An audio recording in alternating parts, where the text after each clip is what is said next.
The New York Yankees just locked up their all-star outfielder and Aaron Judge to a 9-year, $360 million contract. Now the question turns to what exactly are they going to do to improve this roster that got swept by the Houston Astros in the playoffs? There's a number of ways that they could go about it. Of course, starting pitching is an absolute must for them to solve this offseason. They already have Garrett Cole, of course, at the top, Nestor Cortez, they have Luis Severino if he stays healthy.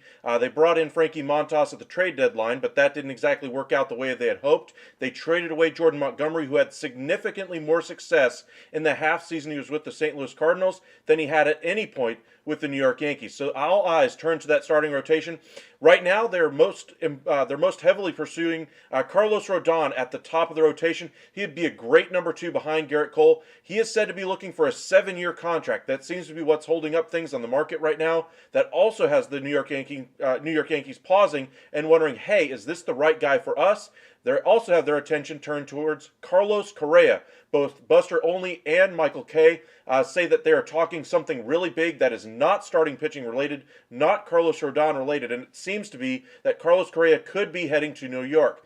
Now, we'll see what kind of contract it ends up being, but we could be seeing a contract in the neighborhood of a 10-year, $325 million deal at kind of the high end of what Corey Seager got last year. On the low end, maybe what the Xander Bogaerts deal was, 11 years at $280 million for the San Diego Padres. If they go the Carlos Correa route, I wonder if they'll still have the money to go after the top of the rotation target like a Carlos Correa.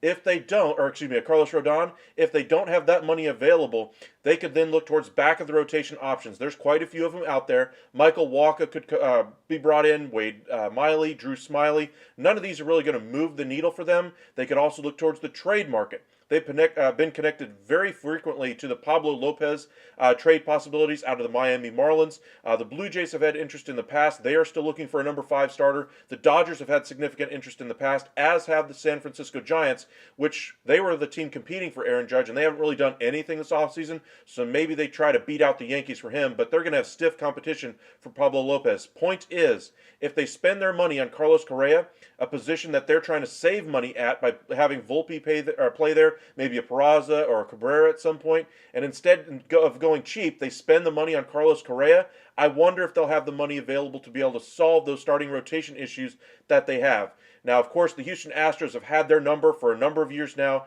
This wasn't just a one-time thing. The Yankees repeatedly are stonewalled in the playoffs by the Houston Astros. Who's to say that the addition of Carlos Correa will even push them over the top, or of Carlos Rodon?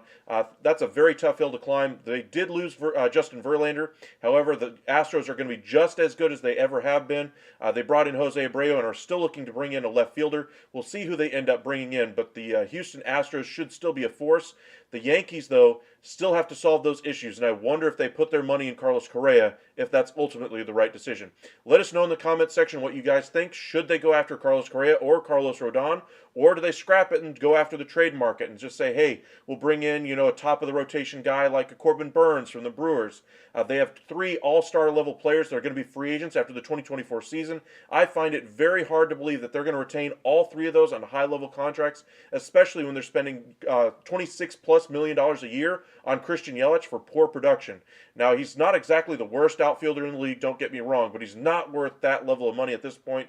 His numbers have certainly dropped off. The power is almost gone. Maybe you convince the Brewers to let go of Corbin Burns in the effort to try to save, in the effort to try to keep Willy Adames and Brendan Woodruff.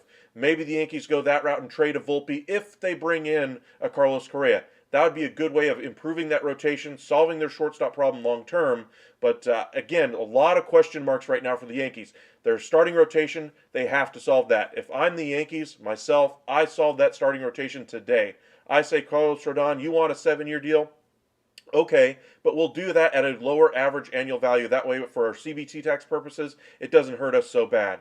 As far as the other starting pitchers on the market, a Kodai Senga, they haven't been really connected to him. It seems like the New York Mets are going to land him, either him or Chris Bassett. That's the other good free agent starter still on the board. Again, no connection to the Yankees. So as far as free agents, it seems like the top of the market, Carlos Rodon, or you're left with a grab bag full of maybe number 5 starters or long relief candidates who could spot start for you in a case of emergency. And that's why I'd probably lean towards the Carlos Rodon route. But you guys let us know in the comments section what you guys think the Yankees should end up doing. And as always, make sure you hit that subscribe button and like. And thank you guys for joining the upside.